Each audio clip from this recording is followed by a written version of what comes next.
The transmission arrangement could be easily done as it existed in the pre-partition period also. Now Pakistan's 500 kV primary transmission system extends from Jomshorot in the south to Tarbela and Peshawar in the north. These lines run very much near to the adjoining borders of India and may not require complex transmission extensions between, say, the designated substations like Dinanath in Lahore and in Pakistan and Patti in Amritsar in India. The new negotiations have been initiated almost 15 years after once again. The situation has changed. Pakistan now desperately requires power and a potential source of import is India and other neighboring countries. India is all set to supply electricity to Pakistan.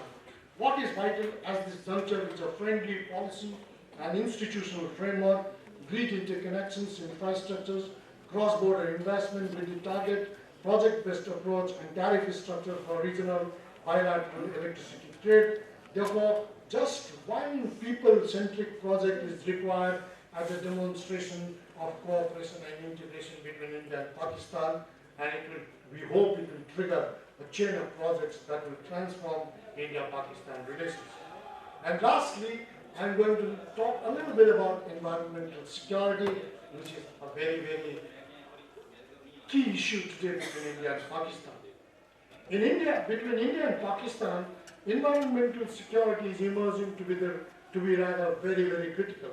The issues of global warming and climate change have started affecting us even when there is not much of awareness about this at the very local level. The farmers have no control over the events at the global level, but they get struck by the adverse impacts so profusely. Himalayan regions in Pakistan and India have had unbelievably warm and pleasant winters in recent years. The rhododendrons started flowering in the first week of February against the conventional April-May pattern. Forest fires have become rampant.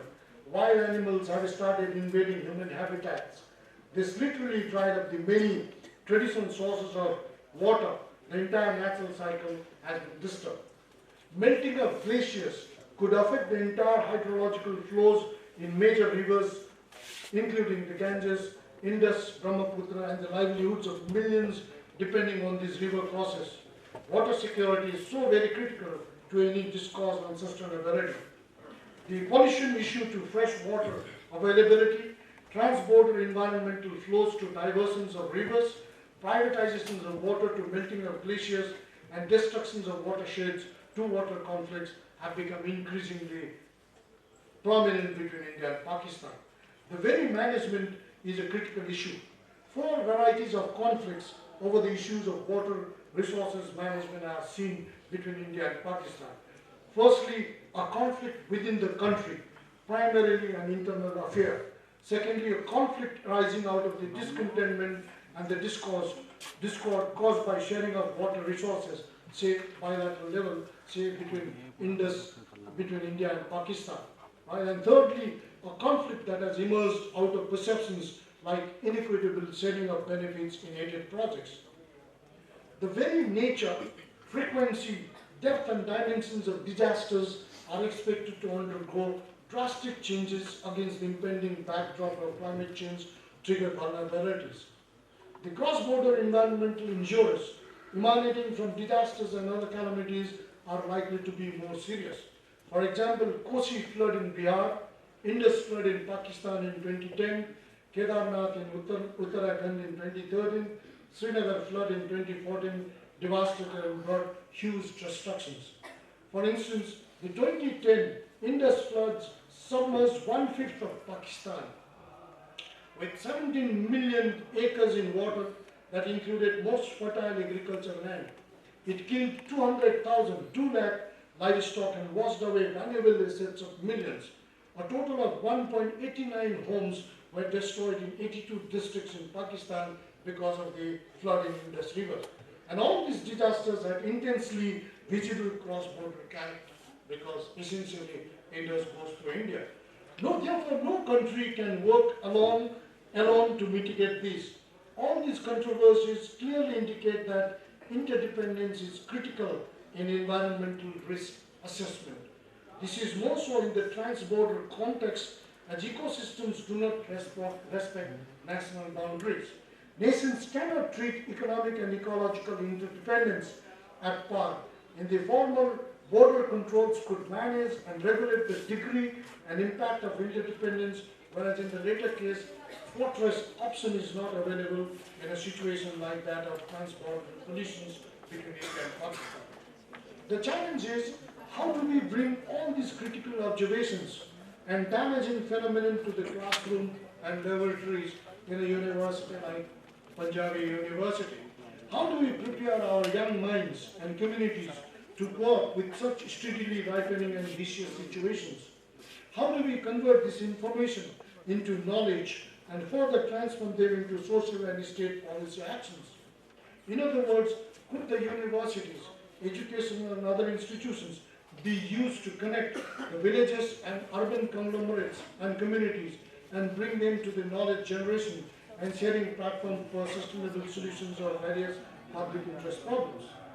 The framework of governance is again very fundamental to the entire gamut of sustainability questions. The issues of federalism, particularly related to natural resource management and development trickle, are undergoing steady changes in this region. The federal units have started playing a critical role in the formation of the government at the federal level. This also means they have tremendously influenced the decision-making process at the national level. This is a new trend in India and Pakistan. For instance, while Indian government was trying to reach an agreement with the Bangladeshi government in sharing the Tista water, it was the West Bengal government led by Trinamool Congress which literally stopped the process of expressing its serious reservation on the sharing of formula. The protracted Kaveri water dispute between Tamil Nadu and Karnataka in India and the disputes on the building of Kalabagh dams among the provinces like Sindh, Punjab and Northwest Frontier province in Pakistan clearly show that the federal units could assert and reassert their respective positions rather strongly. Federal units could also very firmly determine the cause of negotiations on trans-border water resources issues. This is where we have a challenge in India, how much of federal autonomy we give to our bordering states, including Punjab, Bengal, Tripura, Northeast states, Gujarat, how much of federal autonomy we give them in order to negotiate with the countries outside the federal region. The challenge, therefore, is to generate a critical mass of younger generation in this part of the world who would converse on these issues at the national and global level. This critical mass has to connect the very local issues with the national policies and global perspectives. This also means that our younger generations, like young students here in Punjab University, must increasingly be trained in this sphere. This is where the institutions like Punjab University and other agencies on both sides of the border have to play a very critical role. The knowledge base that are available in the scientific and other professional institutions need to be urgently transformed into easily accessible public goods for collective actions. Therefore, I would like to once again warmly congratulate and profusely thank Professor Balwinder Singh Tiwana, Director of the Center for Southeast Asia Studies, and his very able team for bringing together such diverse minds, a range of institutions, and plethora of professionals into a common forum and discuss the criticality of robust and resilient India-Pakistan relations for evolving a collective actions for growth, development, and sustainability of an integrated region like ours. And I would like to once again thank the Honorable Vice Chancellor for inviting me and giving this opportunity to be with you and interact with you on this great occasion. Thank you all for your kind intelligence once again. Thank you. The role of Indo-Pak relations in achieving growth, development, and better relations in the South Asia. He also highlighted the role of younger generations and students, and also highlighted the role of different centers. They are working on the South Asian relations. They can play very important role for the cordial relations as well as for achieving a proper growth, development, and inclusive growth. Now, I would like to request our Honorable Vice Chancellor for the presidential address.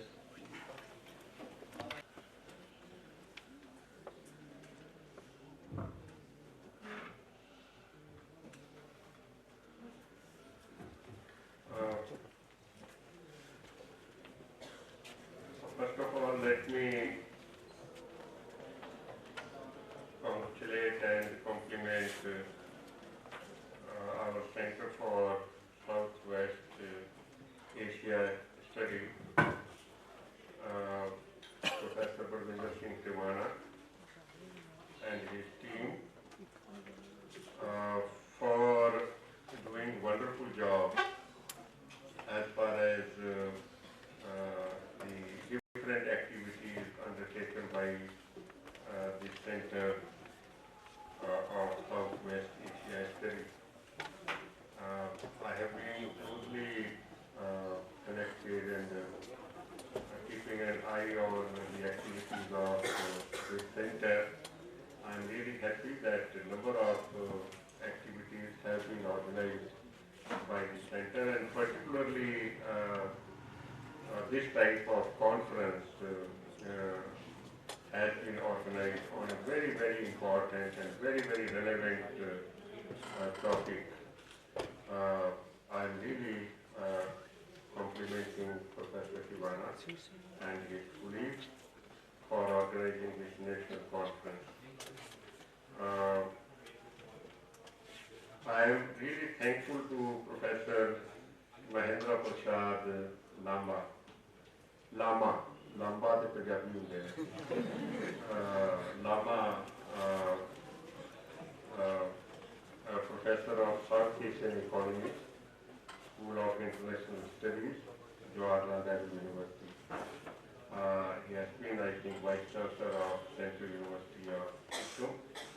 It's a great honor that he has accepted the invitation of the university and delivered a very interesting and very comprehensive, covering, I think, all important aspects as far as politics and economics of the region is concerned. So I am really thankful that he has accepted the invitation of the center and has agreed to deliver the lecture. And as has been said by Sarjeet, he has covered very important aspects of very crucial relations between India and Pakistan. As far as trade is concerned, energy security is concerned, or smart border theory is concerned. So I'm really congratulating and very, very thankful to Professor Mahendra Prasad for delivering this wonderful lecture.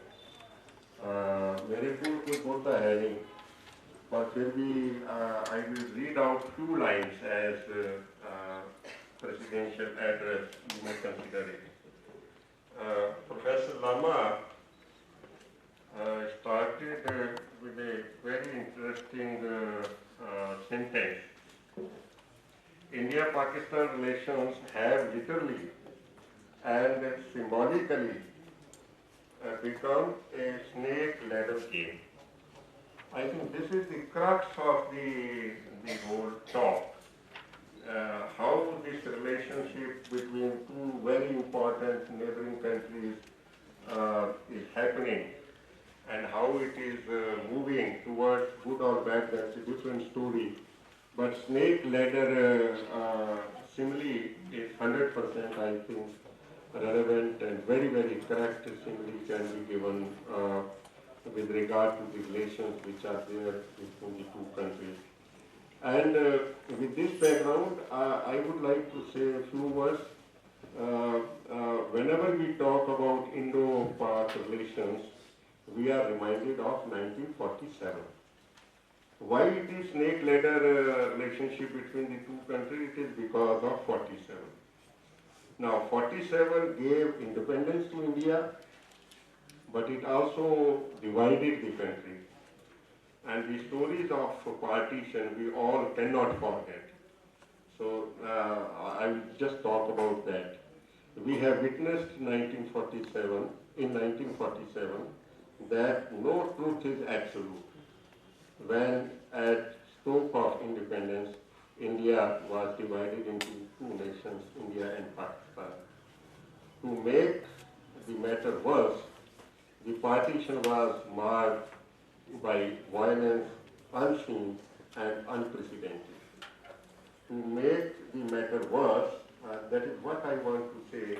It was not only मैं एक जगह क्या सी कि किसी सारे leader ने क्या सी कि मुल्क डिवाइड होएगा मेरी लाश पे मैं क्या मुल्क ते डिवाइड हो गया लाश पता नहीं कितने भी मुल्क तो बनया गया पार्टीशन से हो गया हजारों लोगों की लाशा से बिछ गई पर nobody could stop the partition of the country.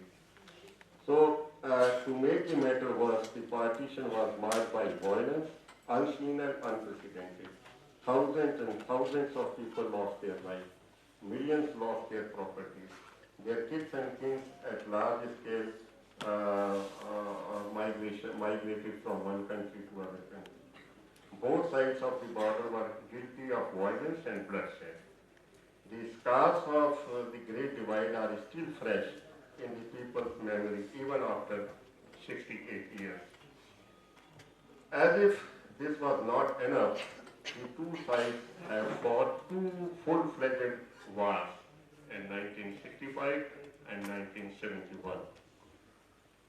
Allegations and counter-allegations continue to fly thick and fast as two countries wrestle continuously over the issue of Kashmir or river water or terrorism, as just mentioned by the keynote speaker about how the Kashmir issue has been used for so many ugly designs which some countries have in their mind.